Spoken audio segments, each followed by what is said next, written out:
Welcome back to yet another episode. We are kicking off season 10, which I am so excited for. Today, we are very blessed to have Roger Crisp on the show. He is the director of the UHito Oxford Institute and a professor of moral philosophy in the philosophy faculty at the University of Oxford.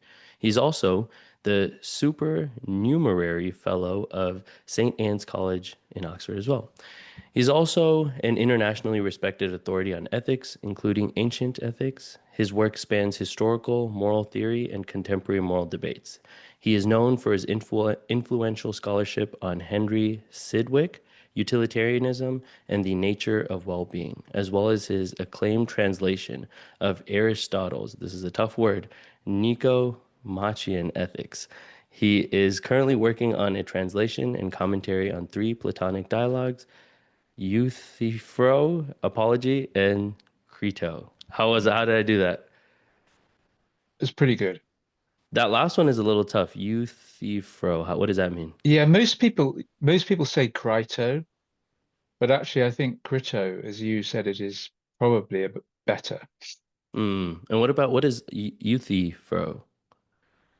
I mean, that's somebody's name. Uh, It means in Greek, it's kind of a pun because it's about a guy called Euthyphro, mm. and in Greek it means straight thinker, whereas in fact he's not a straight thinker. He's a very tricky thinker, and there are quite a few references in the dialogue to his thinking going round in circles. Interesting. And so is that more, it's just a kind of a critique on a form of thinking, and they use it by kind of personifying it into a Yeah, single I mean, person? some of the names in Plato's dialogues are of real people, and it's not clear whether Euthyphro was a real person. I suspect he probably wasn't because the pun is such a good one. Hmm. I think I am so excited. I was just thinking about it earlier. So the last season ended about a month ago, and I've been kind of writing, and I've taken a break from just recording shows, and I have been feeling really. I think it takes a certain rust off the more you do it. And so once the season starts, I record like 10 episodes over the span of, 2 weeks, and you get into the flow. But I think every time to start the rust, especially when you talk about philosophy, it's kind of like waking up from a slumber where I've been kind of just lost in the sauce. I was telling you I was in New York, I was in Boston, I've been eating all this good food. I've just been in the world for so long. And then the second I start having these conversations and I get to ask these questions and think about these things, I feel like I wake up from this slumber where I'm like, life is so beautiful. What have I been doing? Like, do you feel that you have that on a daily basis, just working in the spaces that you do? Not well, not every day, but I guess at times on many days. I have to do quite a lot of management work in Mm, connection with this Hero Institute, which is satisfying, but it's very different from doing philosophy. yeah. It's interesting because I think we've talked about this a lot on the show, and every philosopher kind of has their own definition, but it's something that I always find really interesting to start these conversations of because philosophy means it's such a vague word. And I think last season we talked about art and we focused a lot on that word because it was like, what is art? It's one of these really huge words where it seems like no one can really get a grasp on what it is. And so actually a lot of what the conversations came down to is perhaps art isn't something to be understood, but something to be experienced. It's not, you don't need to have a necessary definition for it. And sometimes I feel philosophy is the same way, but I'm curious for you, as you were kind of finding the things that you wanted to do with your life, what did philosophy mean to you and what kind of drew you into that direction? Well, I think what drew me into philosophy was Plato, in fact, because I studied the classics at school, uh, starting, I guess, starting at the age of 9, but then seriously getting into classics from the age of 16 to 18. And my teacher at school, one of the most amazing um, classics teachers, I think, in the UK after the Second World War, a guy called Dennis Rutherford, introduced us to Plato. And uh, yeah, that's when I first came across philosophy, and I was fascinated by it from that moment. So I signed up to study philosophy in a course called it's called Literae Humaniores at Oxford. It's essentially classics, really. Um, the difference being that you can study modern philosophy as well as ancient philosophy in that degree. And then my experience with philosophy wasn't so good. So we were given Plato's Phaedo to read, which is a very hard dialogue. Then I was told to study Locke's essay on human understanding. And I could sort of see what Locke was getting at, but it seemed to me very odd because um, it seemed to me he was trying to understand the human mind and the way we think from a completely kind of a priori armchair position. When I guess I thought, well, if you want to know about the human mind, you should use psychology, experimental psychology. Then I realized later that that wasn't quite right because what philosophy does is not empirical. It looks into the concepts used in other disciplines and Mm, tries to analyze them and hold them up to the light. And the person who enabled me to see that was actually John Stuart Mill. mm. And so do you remember? I mean, I think it's interesting because I've been writing and reflecting a lot just on my kind of path to this moment, and philosophy specifically really changed my life when I didn't even realize you could ask these things. I didn't realize you could be fascinated by just the human experience itself. I thought you had to be fascinated by sports but I didn't know you could just introspect your experience of being human and be in marvel the whole time. And so I think when I first read some of those questions that really resonated with me, I felt this deep sense of awakening. Did you kind of remember some of those questions or moments that you had that where you were like, what? Yeah, I think that resonates with me. So, for example, one of the works of Mill that I studied was his on liberty, which remains as important as it ever has been since he wrote it. And I'd already been thinking about those issues myself in a very kind of inchoate way. But it. I think what was so exciting about it was that well, I couldn't have come up with anything like on liberty on my own. I could have spent many years trying to clarify my thoughts on liberty, but he'd done it. So it was like jumping ahead. It didn't feel like cheating because, you had to sort of understand what he was saying and understand the arguments and so on. Mm, So I think that's what first excited me about philosophy, that idea of being able to make progress in thinking without having to do all the work yourself. yeah.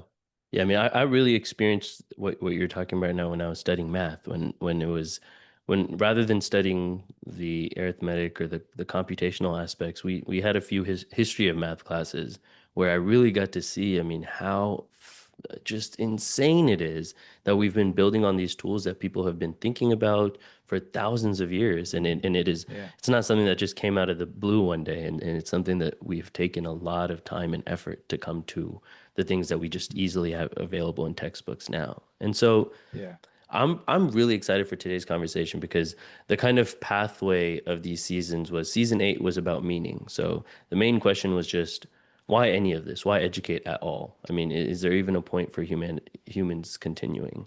We didn't really have a clear answer, but there was this kind of general vibe of talking about something about an aesthetic experience. The experience itself of being human is so rich and complex that it's possible that that is worthy enough of perpetuating forward. And so then we got into art and we were talking about what is an aesthetic experience? What is beauty? And we moved on from that, and because that was also, kind of a really open-ended kind of conclusion. And we started then talking about well-being. What does it mean to lead a good life?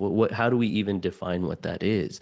Perhaps in a scale larger than these aesthetic experiences. And so I'm very excited to talk to you today specifically about well-being and its connections to philosophy and then eventually education. So, first of all, what does well-being even mean?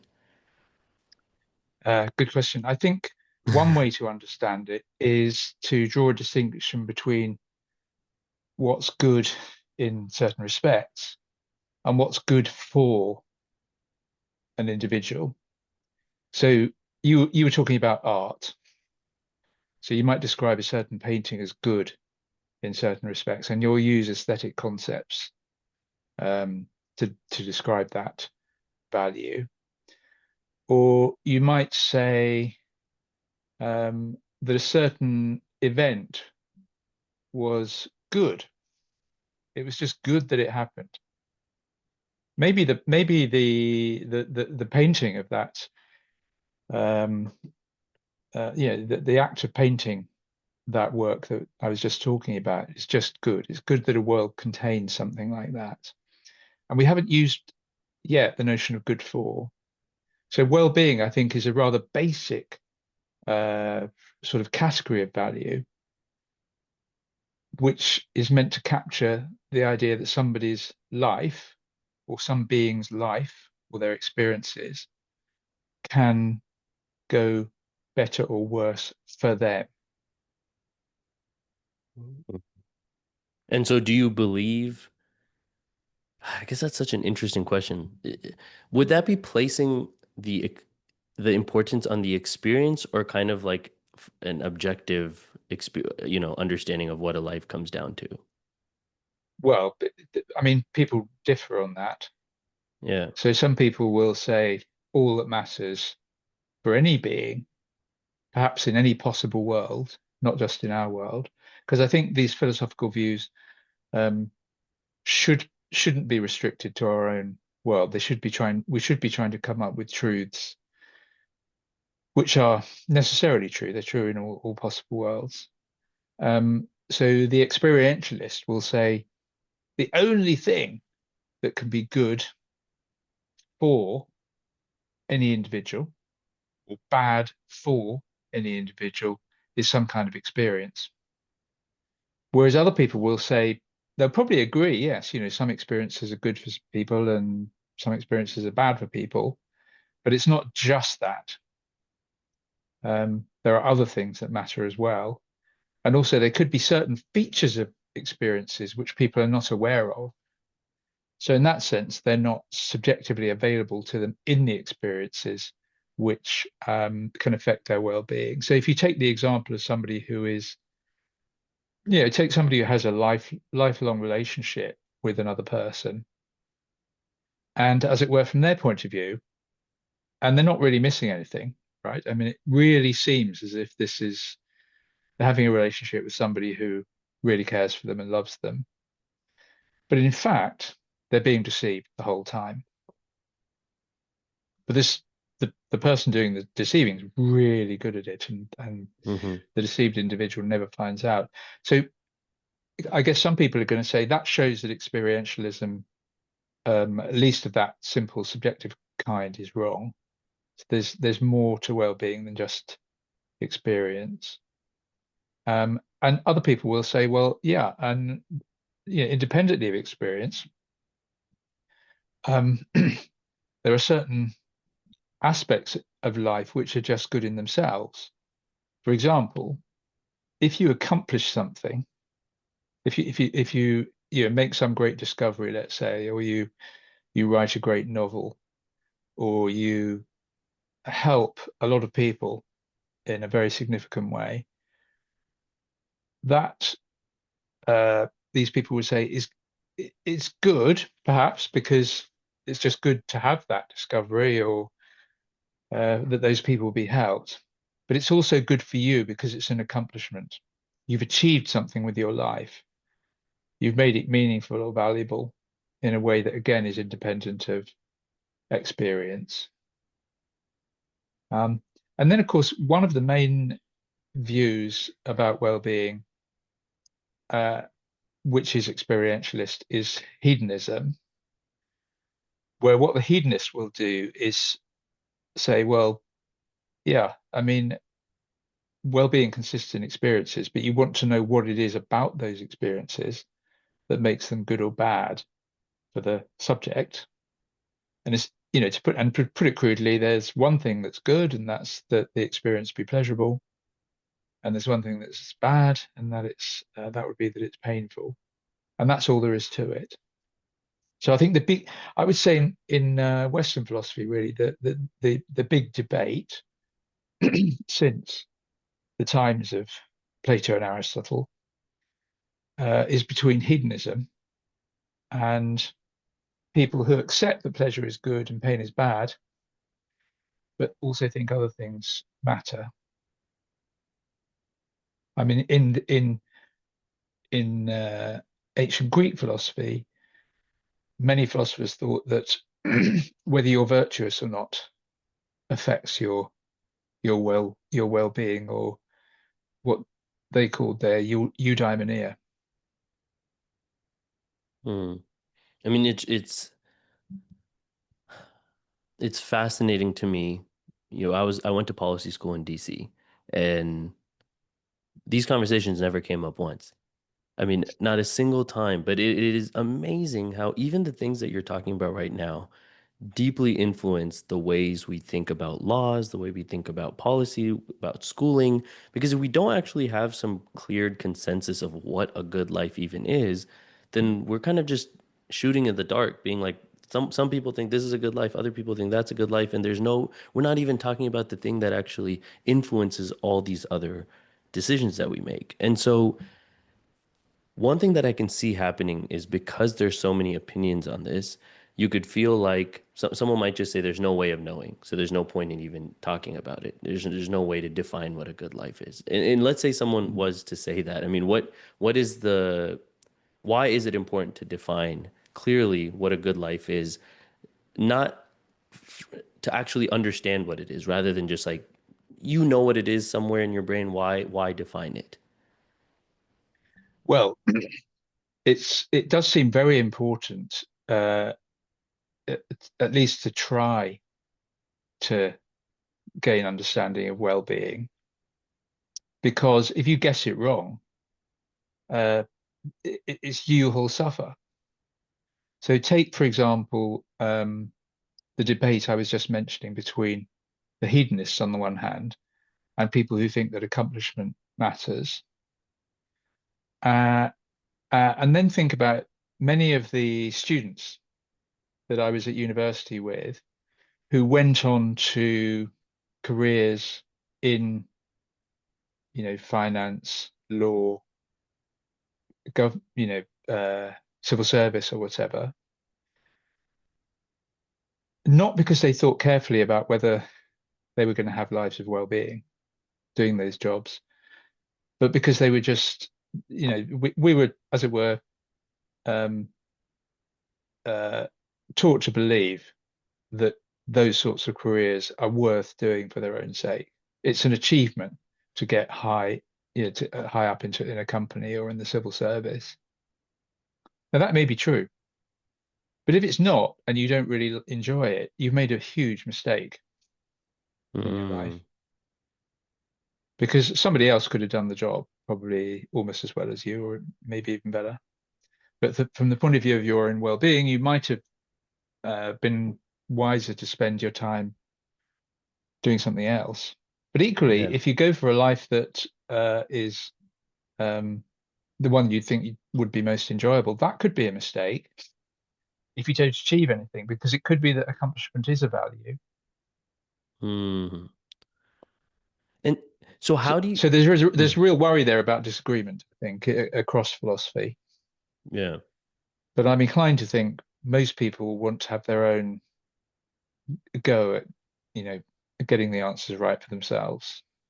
Yeah. I mean, this is a particularly really interesting one because so my family comes from South India, and it's a really conservative, more traditional kind of way that my particular small community. It's a more traditional way of looking at the world, and a lot of these questions are seen as kind of ridiculous because what is a good life has been defined thousands of years ago, and everyone has been following it. And so much so that when you follow what is given, you receive community, you receive affection, love, affirmation, you receive all the things that come with it. But once you start questioning what is a good life, what is a good life for me, how do I, which I am unfortunately on the, fortunately and unfortunately, I have the privilege to do, you start slowly kind of breaking away from the things that were, I'm 27 now and not married, and that is the biggest sin known to mankind, according to my family back in India. And it's just fascinating because it's interesting how in those environments, questioning itself actually leads you away from what they would consider a good life. And so many people so that I think it does actively make your life worse if you do question it. And so I think it causes this interesting dilemma where I think in some places questioning it seems like the right thing to do, where in other places questioning actually takes you away from the good life, you know? Yeah. Yeah, I think I agree with that. Um, I mean, one thing that sort of makes things slightly less complicated is the fact that many of the things that people list independently of pleasure as good happen to be things that people enjoy. So you mentioned personal relationships. In the non-hedonist tradition, many people have said that friendship and other personal relationships are valuable in themselves. But of course, people also really enjoy those relationships. So the problems arise only when you have relationships that seem to be significant that aren't going so well. And if they're with family, they're I guess a bit more complicated to deal with. Yeah. Do you, so in all your research, do you feel like, I think this is something I just love asking philosophers because it is really interesting how people are able to kind of segment their life into this is my academic work and this is my personal work. And so, but because I think thinking about the good life, for example, is so deeply tied to the way that you move through the world, do you feel like the things that you study about, read, influence how you move in your own day to day? Uh, oh yeah, certainly. I think that's right. Um, so I mean, I guess when I was a graduate student, I was more inclined to a kind of pluralistic, non-hedonist position. But over the years, I've become more persuaded of something like hedonism. And that's certainly affected some decisions I've made. Um, I mean, there's another complication, which is, of course, that um, there's a big distinction between planning your life as if you're the only person that matters, Yeah. right, which is, essentially egoistic, and thinking that other people matter. Okay, that's another very big distinction. And but if I'm thinking, I can think of certain situations where just thinking about my life from my point of view, I have decided not to do certain things, even though they might have enabled me to accomplish something, because I just prefer to do something else that I enjoyed more. Hmm. You know, I'm curious what you think about these particular situations because I think a lot about this, especially when it comes to policy. So, I think one of the really fascinating things is in my travels, seeing how different cultures handle lines, like just standing in line and what it represents and how they actually go about it. Because I think line or rules often, just in general, one of the downsides is, let's say everybody's following a rule. You're stuck in traffic and you see the shoulder open up and you're like, I could drive down the shoulder and I personally would feel a lot better and I would get to my destination a lot quicker. But if Mm. everyone starts doing that, all of a sudden now you have, a whole bunch of things can happen. Once everything is even more jam-packed and there's no lawlessness and there's no rules, then you have a different set of problems that now exist. And so in making, considering this good life or what is well-being, it seems that you can't separate myself from others unless you expect other people to stay stagnant no matter what decision you take. But that's not your decision then causes other people to also change, right? And so can you ever just think of well-being for yourself in an isolated manner like that? Well, if I think what you've just shown is that it's irrational for everybody in some group to purely to be concerned with their own interests and to be egoistic because they'll do worse. So the the traffic in Oxford is a good example. Oxford is a relatively small city, but 40 or 50,000 people drive in their cars each day to work here, Wow. and it's a nightmare. So on certain days they'll be queuing for maybe 2 hours to get in and 2 hours to Wow. get out.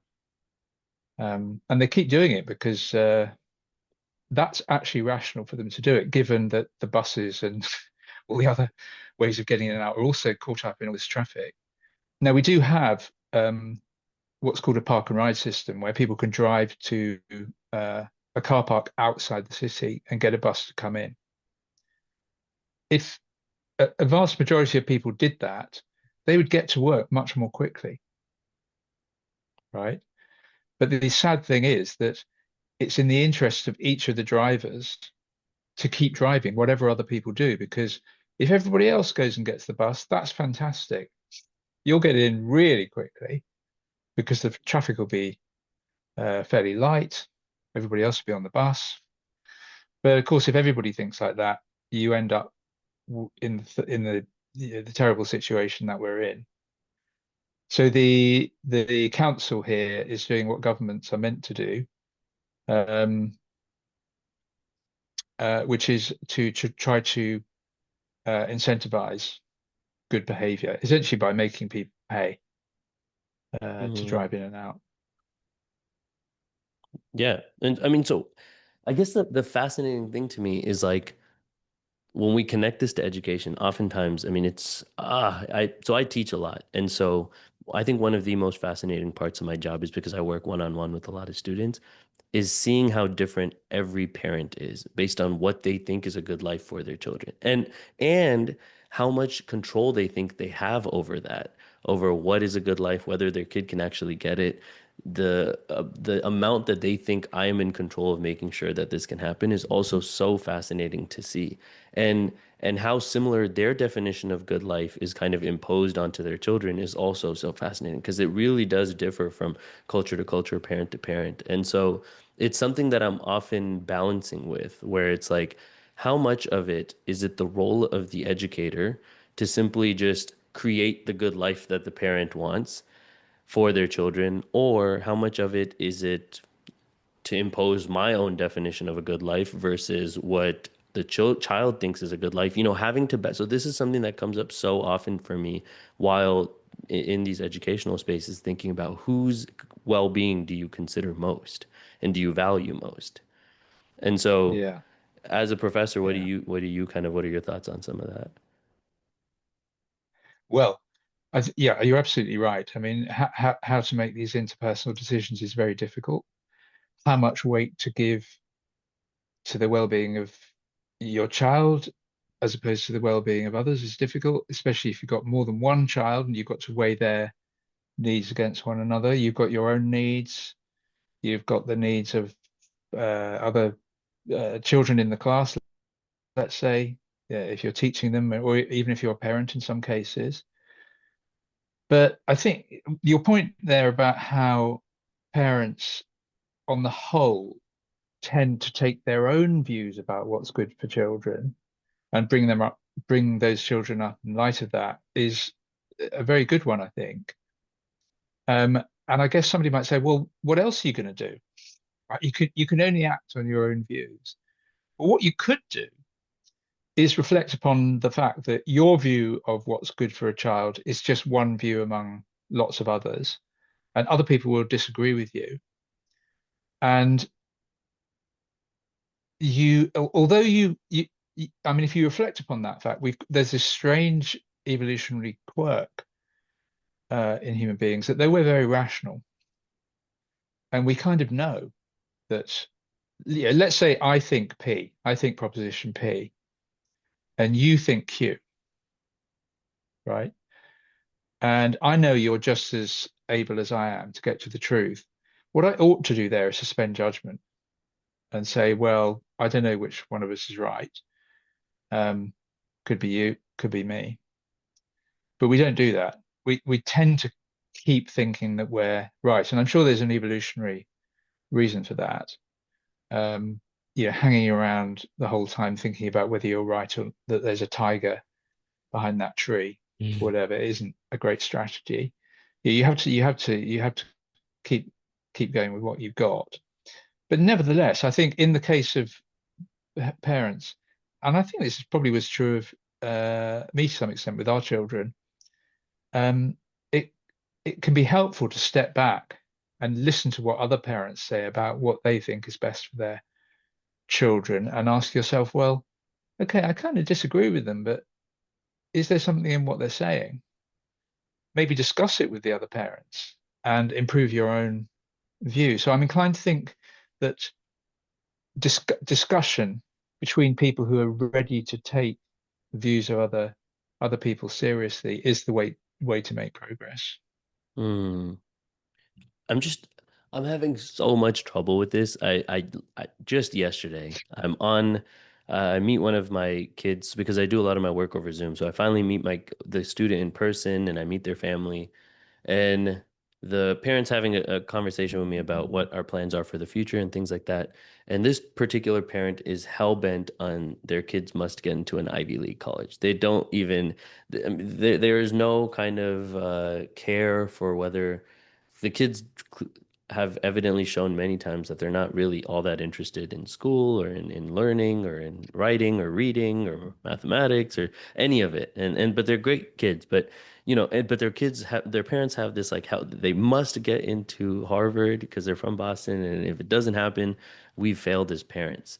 And it's just so fascinating that in certain pockets in the States, this belief is so strongly held. And being in the education space, it's kind of hard to validate that so much because you really want to get down and be like, but what do you think that will lead to? And then what will that lead to? And what will that lead to? And at the end of the day, it seems like most parents want their kids to be happy. But then they have this odd construction that if they Yeah. get into Harvard, they're somehow going to be more happy, which I don't know where or when that even kind of came up. But how do you feel like when you have conversations with people and it doesn't seem that they've, I don't know, connected the dots of what well-being is first of all, and then how that connects to the things they want their kids to do? How do you kind of maybe talk about that in a non-confrontational way?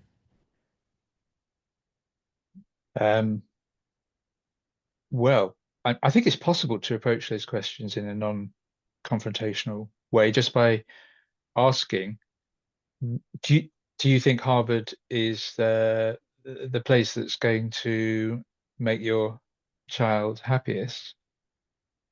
And that may be a question they've never asked, right? Because I think, you know, um, I guess I'm like other parents in that, yeah, when my children um, learnt musical instruments, took exams, and did well, I was very proud of them. And and I'm sure that there will have been times where I sort of told other people about it because I was so proud. Um, but it was certainly clear that the views of the children themselves, particularly when they were starting out on the instruments, were pretty different from mine. We'd have to sort of mildly coerce them or bribe them into practicing and so on. But um, as they got better, they did enjoy it, and they certainly enjoyed getting the grades. And I'm sure if I asked them now, were you glad that we put you through that? They'd say yes. And that may be true about the case of going to Harvard as well. So that's going to be worth considering. It's not really whether the child is going to be happiest at Harvard now, but will their In lives the go better future? as a whole if they do that? And that is a really interesting thing. I was just thinking about that even as you shared that, where it's like the well-being, the way a 5-year-old would define a well-being would look very different than a person who's 50. But it's interesting because I think a lot of how parenting works is what you define to be well-being when you're a parent is what you expect a child should be defining their own well-being at that age. So how do you, how does, what is the kind of philosophical take on how to navigate as your definition of well-being changes. Should you have the definition of well-being that you will one day have and hold that as early as possible, or should you act based on what your well-being says in that moment and just keep changing your decisions as your definition of well-being changes?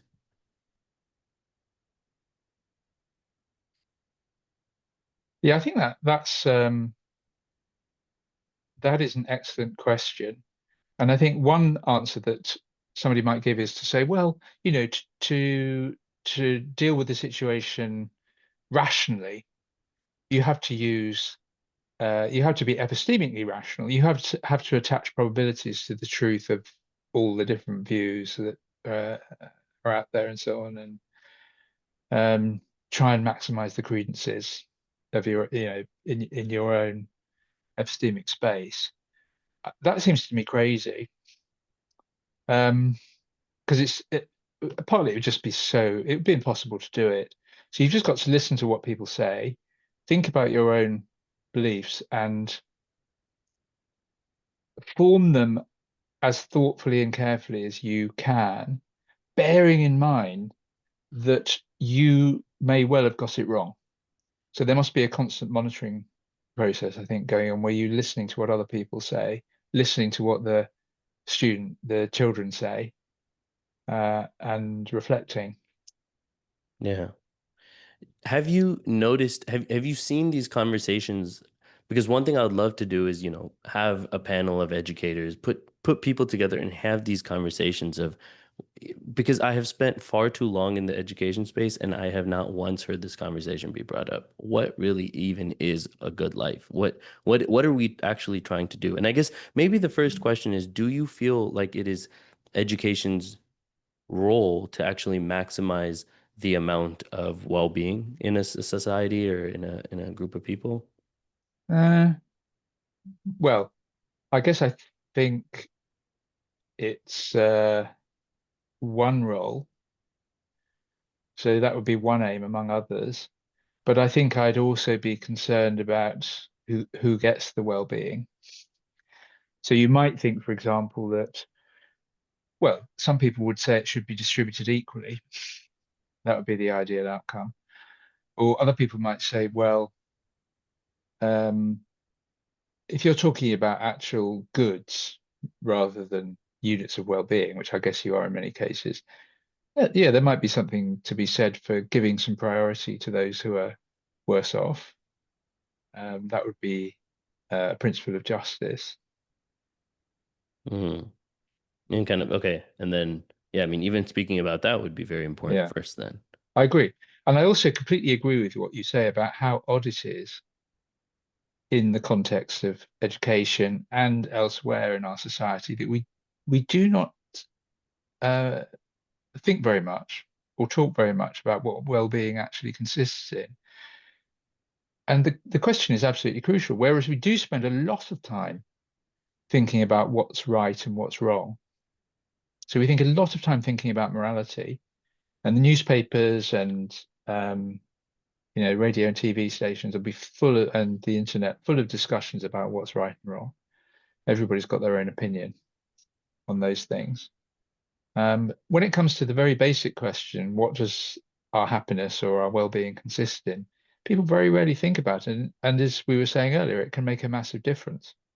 And it's Mm. going to be a big cost to you if you get it wrong. And there is no I mean, bigger cost, really. I think a book that did a phenomenal job for even kind of highlighting this distinction is Life of Pi, where um have you read it or seen the movie or We've seen the movie, yeah. yeah, I mean, but I mean, I think it just does a great job of really questioning what is the value of truth? I mean, really, to what extent is truth beneficial for a person? And in that sense, rather than Mm, assuming what is right or what is true is automatically causing someone to be well, you're actually questioning to what perhaps it's not. Perhaps, truth, there are cases where truth doesn't cause well-being. And so what do you do then? But it's easier to just be like, truth causes well-being, so let's just aim for truth. And that seems to be an easier thing to aim for than aiming for well-being. yeah. Yeah. And these possible goods, like knowledge of the truth, um, or pleasure can obviously come into conflict. So there might be a case where you think it's very important that somebody knows something. Maybe it's something to do with one of their relationships. Maybe you know that they're being cheated on or whatever, but you also know they're going to be really upset, and you also know that they're very unlikely to find out. What do you do? Mm, You need deciding what to do in a case like that must depend on what you take to be the correct view of well-being. mm. Isn't that fascinating? And it's just so cool that everyone has their own conception, whether they talk about it or not. And I think one of the questions I really like asking is, and I think so I love asking people in for you, who do you feel like has, when you think about romantic relationships, for example, who do you think has the best, however you want to define best, romantic relationship in your life? And I think it's really easy once they share that to kind of glean from that, okay, what are the aspects of that relationship? What do they value? And you can kind of do that for each thing. Who's the best teacher you ever had? Why? What is it about that? But I think it becomes more complicated when you ask, who do you think just in your definition lives the best life? And I think I'm just so curious for you. I mean, I'm curious what you, if you had to answer anyone you've ever known or read about, who do you, or I guess not read about, you've known personally, who do you feel like and you can tell yourself, you can say yourself if you want to, but who do you feel like that you know or have known has lived the best life and why? Well, yeah, good question. I mean, I think um, uh, to some extent I've been corrupted by philosophy because as soon as I start thinking about that question, I'm going to be using the theory of well-being that I believe, which is a kind of hedonism. Okay, so then I know. So rather than just thinking about people independently of the philosophical theories of well-being and deciding, well, that person's having a good life, that person's having a good life, I'll use the theory to decide. So it would be the person who's most enjoyed their life. And And enjoyment is a feeling. yeah, I think it is. Yeah. Well, I mean, it's the value of your life will be the balance of enjoyment against pain and suffering, right? You could What have a if you life. enjoy pain? Uh, yeah, then it counts as good, I think. Yeah. So maybe the good Myself. life is the one where you're able to actually create an enjoyment perspective of even pain, right? Because then you're in constant enjoyment. Yeah, you probably wouldn't be able to do it with all pains, but if you're in unavoidable pain and somehow you can make yourself love it, then that seems to be rational. I mean that isn't, I mean there's the sorts of pains that masochists like tend to be ones that they could avoid. And actually, it's really odd, that again there seems to be this contrast between morality or ethics on the one hand, where I think Mm, philosophy has made really significant advances in our understanding of the concepts involved and the different positions that we might take and so on. And that's reflected, as I was saying before, in the way people tend to think a lot about morality, talk a lot about morality in their ordinary lives, and well-being, where we haven't. And even worse, we don't really know what pleasure and pain are. That, there's no consensus in philosophy or in any other discipline on what pain and pleasure are. And your case of the masochist is a very interesting one. Uh, and I guess my view on what pain is influenced my answer. When I said that that person is having a pleasurable experience, because I think actually pain really is it's just a kind of sensation that we experience. But most of the time when we experience it, we really don't like it. And so suffer you can distinguish pain from suffering in that way. So suffering is when you're having this sensation of pain, but you don't like it. And that's what's bad for you. If you're mm, having the sensation of pain and you're loving it, like You're some people, many of them in Scandinavia, love diving into very cold lakes, Mm. and that is causing exactly the same sensations in them that it would cause in you or me. And my guess is we would hate it. So Oh, it that's would so be interesting. we'd suffer because we wouldn't like it. Wait, question.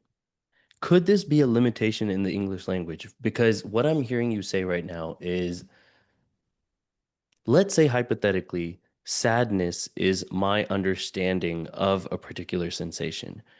But that means what linguistically would need to happen is I would need to be able to communicate to you, I am feeling X, and that's I'm defining X as sadness, but I'm not actually feeling sadness. I'm feeling something else, and I'm understanding that feeling as sadness, which is different than actually you can't feel the experience. You can only feel the sensation.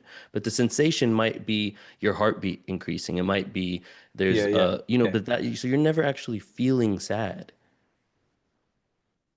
Well, um, I think we can distinguish again between the sensation Yeah. and the attitude of the person to it. So if you think about films, for example, there is something really weird about, say, horror films or, romantic films that really upset people and make them cry. Because normally we don't want to be frightened and we don't want to be sad.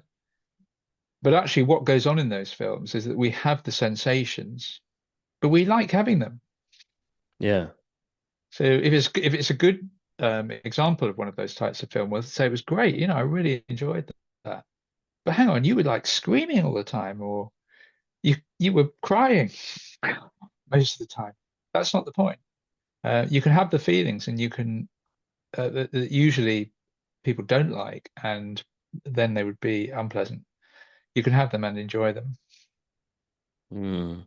And then it gets more, even so much more complicated because it's like, and again, this has so many implications in parenting that I see all the time. I mean, there are parents who say, I don't want my kids to ever feel pain. And then there's other parents who say, I want my kids to feel pain, but I want to give them the tools to work through their pain. And so just seeing how Mm. those two kind of manifest in the world is so different, where one has to be like, never leave the house. I'm going to protect you from everything. You're never going to experience anything. And on the other hand, they're like, all right, just go run around. You'll break your leg, but we'll figure it out after. And it's so different, interesting how those kind of manifest later. Because the person who says, I don't want my kid to ever feel pain, I think also believes that there's nothing positive that can come out of pain. Where oftentimes the Mm. best poetry, the best songs, people's best creation often do come from those spaces, and even just growth. I mean, learning how to navigate it, developing resiliency. So it's not even clear that avoiding it is actually even beneficial and in a longer run. Yeah, that's right. So a good hedonic strategy for anybody would be to learn to manage pain, not in the sort of clinical sense, but to manage the pain you're going to feel in your life, um, Yeah. in the most appropriate way for you. Yeah, hedonism is interesting because even if you were to take on that stance, it seems like you still would have to define what pleasure is, which then ends up at the same question of what well-being is, right? Yeah, I mean, yeah, we haven't made any advance with pleasure either. Um, but Do you I think, guess I mean, I'd be inclined to say we can give the same sort of analysis. There are certain sort of experiences you can have. If you like having them, you will almost certainly then experience pleasure in having them. You'll have that overall feeling. yeah. And it's interesting because I spent a little bit of time learning about different meditation practices and things like that. And I actually feel like some of the spiritual practices do have a very kind of detailed and in-depth analysis of pleasure and pain, and especially Buddhism specifically. And perhaps just Western philosophy maybe hasn't to the same extent. I'm not sure, but have you looked into uh, Buddhism specifically and their kind of exploration of pleasure and pain? Because I feel like yeah. I have a little bit, and I've talked about it with one of my colleagues, Monima Chadha, who recently arrived at Oxford. Yeah, and I think there's much that Western philosophy can learn from Buddhism. Remember, I mean, John Stuart Mill did distinguish between qualities of pleasures. So he talked about higher pleasures and lower pleasures.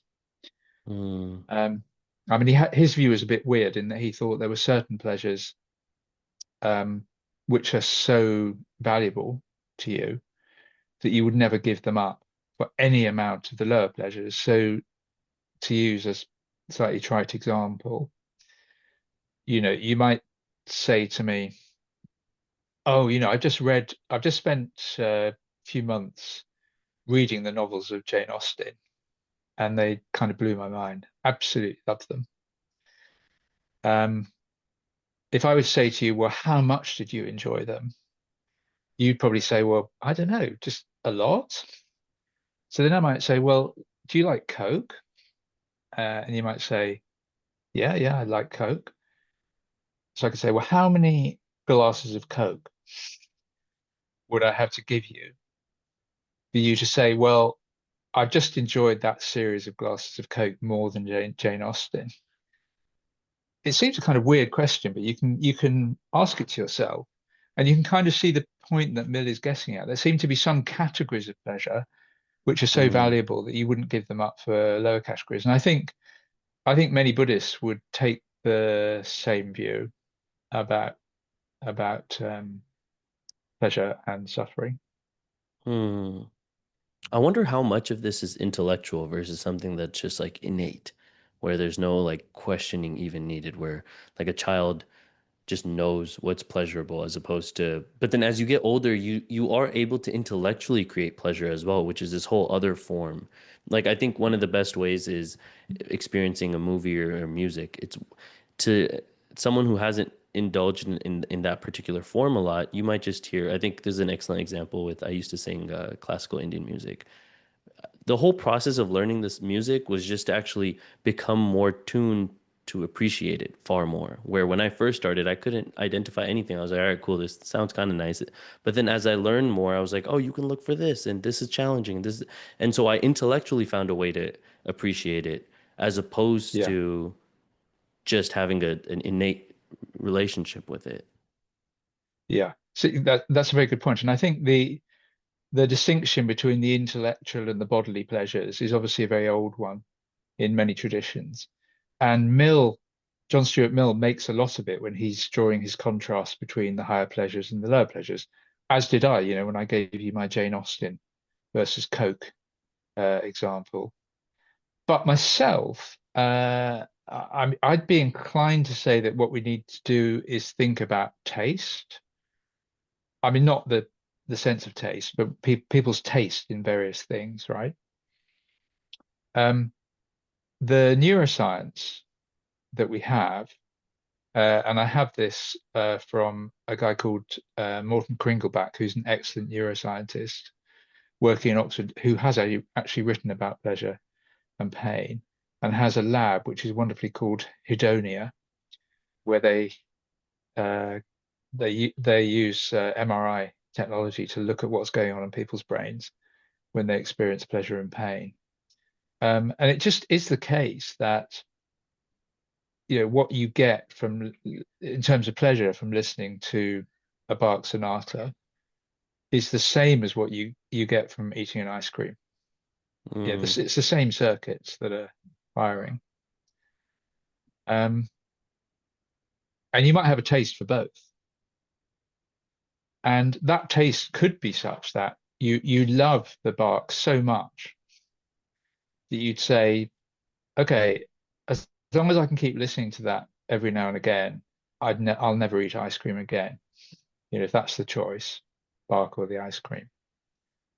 But that's just your taste, right? There's nothing from the hedonist point of view. I don't think there's anything better about the Bach mm, unless you get more pleasure out of it. mm. I think. I mean, this is so fascinating to me, and I think it's the most important question that we could possibly start with when thinking about education, because there's so much that you're saying that's resonating, and the thing that's sticking out to me is I think it's one thing from an individual to figure out what you think is a good life to then direct the way you lead and move. But when you're thinking about it from a policy perspective, all of a sudden now your definition of a good life now ends up impacting many people, or a group's definition of good life ends up impacting, millions of people. And so one thing that I want to understand better is even when we think about pleasure specifically, it seems that what I view to be important will then change the amount of pleasure I feel doing anything.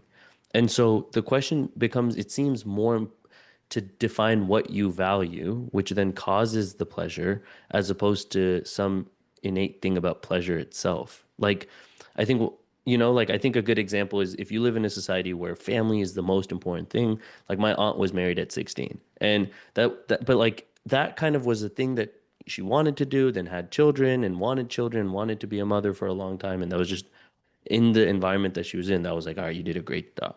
But if you live in a society where education is the most important thing, you want to go learn as much as you can and to understand yourself and the world, then you can't get married at 16 necessarily. You got to maybe, it's a little harder to and have children at such a young age. And so, but the amount of pleasure you'll feel towards each one of those decisions is so context specific. So you can't even make from a policy perspective, like, oh, let's push people in this direction, or education should put, because right now, educate in the States, education seems to be pushing people towards college, but that's a specific thing in a context that some people have access to, other people don't. And so it's not clear that that decision leads to like pleasure necessarily. But if you're in a space that you're able to, then I don't know. Does that make sense? I think that last point might not have. Yeah, no, I think you're right. I mean, certainly, obviously we have the same view about going to college in the UK, and there are all sorts of connotations and background positions on well-being lying behind those judgments. So some people will just say, you should go to college because it's better to understand the world than not. So you'll benefit from having the knowledge. Other people will say, no, you should go to college because it's just a valuable thing to do in itself. Yet others will say, well, you should go there because you'll get a good job afterwards. And all these positions rely on um, a certain view of well-being, which is often rather um, uh, poorly articulated. And I think Mm, what you were saying before um, made me think about the so-called paradox of hedonism. And in a way, there are two paradoxes. So the standard paradox of hedonism is this, that if you, let's say you become a hedonist, or you don't have to become a hedonist, you just have to think pleasure's good, right?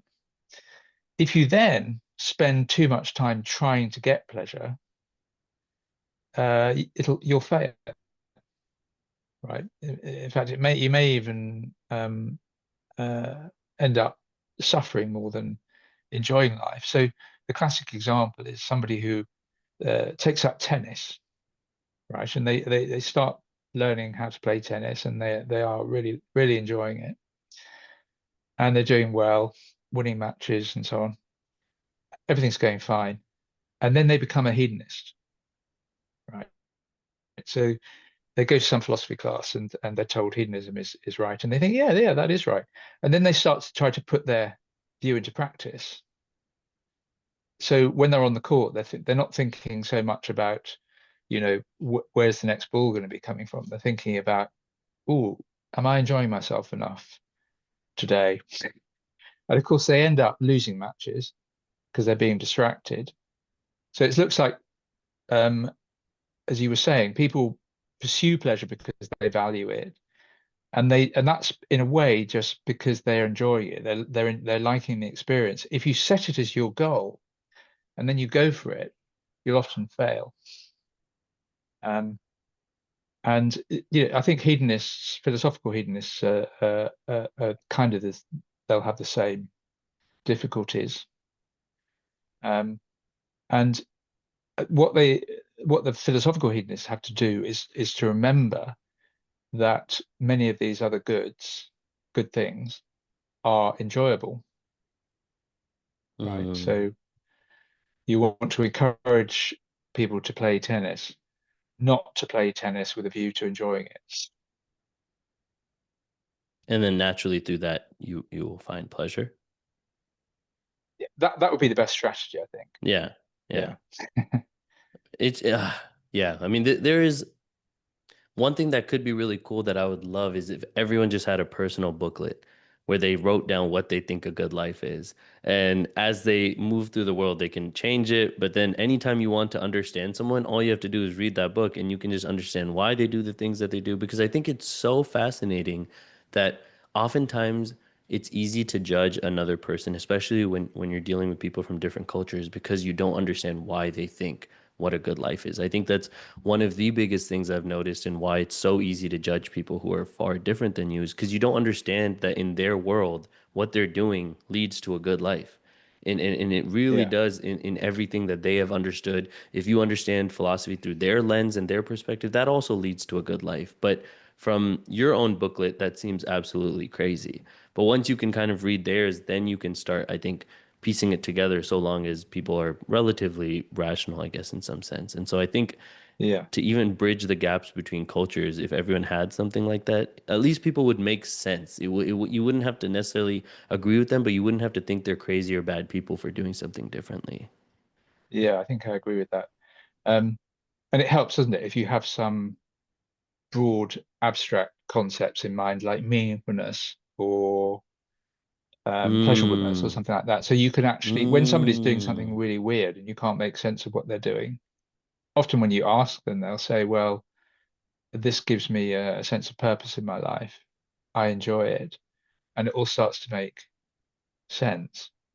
Because in one respect, I think Whoa. human beings are quite similar, aren't they? I mean, pretty well everybody prefers pleasure over pain, other things being equal. But of course, what people find pleasurable or painful, or what they find meaningful or meaningless, it varies greatly.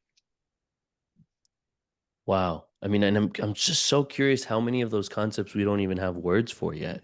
I mean, meaningfulness, pleasure, purposefulness. I feel like those are all things that I'm not sure if I didn't have a word for it, I would even be able to like accurately experience those. Because meaning, for example, is something I grew up never thinking about because I never even had that word in my mind. And then I took one existentialism class, and then all of a sudden, my entire life has been like thinking about meaning now. And that because that word has now been just drilled into my mind where it's a word I can turn to when I don't feel that feeling. But before then, I truly didn't think about meaning. And there are people in my life who also don't because that's not a concept. It's not a thing that they have a word for necessarily. Did you enjoy the class I took it during on COVID too, which existentialism? was really interesting. But I really, and it's interesting. The definition of enjoyment is, I was really depressed for 2 or 3 years after. But on the other side, I've really been enjoying life, and so it's kind of it's hard to define it even, you know. What, and is there a connection? I mean, were you enjoying being depressed? I don't think so. I wrote some of my best poetry back then though. I Oh, wish okay. sometimes I'm like Yeah, I yeah, wish I could still write like that. I don't have the pen like that anymore, but yeah. there is something beautiful about suffering when you're on the other side of it, which is nice. You know, I think there's a tint of Yeah, you're beauty right. in it on the other side, which is There also is, yeah, there is the there is confusing part. pleasure in suffering. Yeah, Yeah. you're right. I mean, I don't know whether you've come across something called the World Happiness Report. Mm-hmm. I think it's free online, and It is, yeah. I think it's issued every year, and it's, the research comes from psychologists all around the world, and then they sort of rank the happiness of people in various countries. Um, and it's obviously a little bit crude. I guess it has to be. But Yeah. I think there's a lot of convergence actually in human thinking about well-being, despite what I was saying about the hedonists disagreeing with everybody else and so on. In that, most people would say having satisfying relationships is going to make your life better. Most people are going to say Yeah. if you understand the world better, that's going to make your life better. Now, maybe that's because understanding is good in itself, or it may be that people just enjoy understanding the world better and learning about the world and so on. So there is this convergence, and I think these people who issue the report show pretty convincingly that there are some massive differences between the average levels of happiness in different countries. Yeah, and it's actually really funny you bring that up because there's a bunch of reports that measure happiness in the States based by cities, and the city I grew up in, Fremont, California, constantly ranks in the top 10. And if you live Oh, there, good. you will know it's not the truth, which is why I find anyone who lives there finds it so funny because it's absolutely ridiculous. But they use things like household, percentage of household earning more than 100K and life expectancy and marriage rate and just kind of all these like numerical things, which is why I think in a lot of ways connecting back to growing up in the Bay, you're around all these tech experts, and I think for them, often what a good life is really does come down to numbers. Where I feel like the conversations we were having last season, all about these aesthetic experiences, are actually so far from something that can be like easily quantifiable. Where it's like when you look at a painting, it could be $1 million, it could be $2, but your relationship with that painting changes your experience so much more than just like I own 10 Van Goghs. You know, I mean, it can't. Yeah, yeah, yeah. Yeah, there's just something I think beautiful about. There's something very tender in life that I feel like often gets missed out when we try to like box it. And I wonder if like even trying to define pleasure or define these things in some ways might take away from kind of the beauty of it. Yeah, you know? Do you ever feel that way? Yeah, yeah, absolutely. I mean, and I think there's, I think Mill's question about higher and lower pleasures that comes in there, especially if we extend the discussion to meaningfulness as well. In that, I think some people would say, let's take somebody who spends a lot of time getting to grips with, I don't know, you mentioned painting, Cézanne or something, and they really appreciate, they start to appreciate Cézanne's paintings and why they're so wonderful, and they love it. And then we ask them, how many glasses of Coke Mhm. would you have Is to worth enjoy this? Yeah. for that to be equivalent? And they would say, you kind of missed the point. We've moved beyond pleasure here. Yeah, this means something to me, which is not just to do with pleasure. So people start moving in a non-hedonic direction. Now, I'm inclined to think they're making a mistake in doing that, but it is a very natural response. Hmm. I mean, I think that what people get out of Cézanne is they just love it. They really enjoy it. Yeah, meaning is a really interesting. That's a whole other, yeah. I mean, this was such a phenomenal conversation. I just want to say thank you so much because I think it really helps ground, and I think it's the first conversation we've had on what a well-being or good life is. And when I first started this podcast, I wanted to have many more like this, and I end up after 150 episodes, I actually have not talked about it too often, and so I think that speaks a lot to the kind of what conversations are people normally have and as well as what I want to have. So I want to say thank you so much.